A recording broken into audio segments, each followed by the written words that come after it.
প্রধান উপদেষ্টা ডক্টর মোহাম্মদ ইউনূসের কাছে ৫ দফা দাবি উপস্থাপন করতে যাচ্ছে বাংলাদেশের জামায়াত ইসলামী সহ ৮টি রাজনৈতিক দল।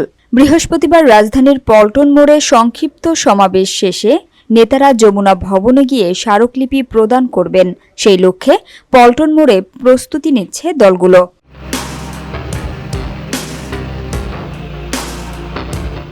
নিরাপত্তার স্বার্থে ইতোমধ্যে বিপুল সংখ্যক পুলিশ সদস্য সেখানে অবস্থান নিয়েছেন।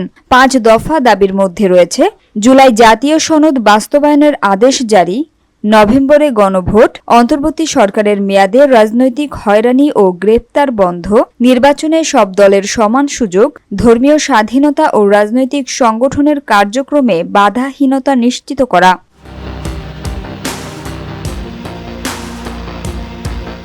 স্মারকলিপি প্রদানকারী ৮টি দল হল বাংলাদেশ জামায়াতে ইসলামী, ইসলামী আন্দোলন বাংলাদেশ, খেলাফত মজলিস, বাংলাদেশ খেলাফত মজলিস, বাংলাদেশ খেলাফত আন্দোলন, বাংলাদেশ নেজামে ইসলাম পার্টি, জাতীয় গণতান্ত্রিক পার্টি এবং বাংলাদেশ ডেভেলপমেন্ট পার্টি।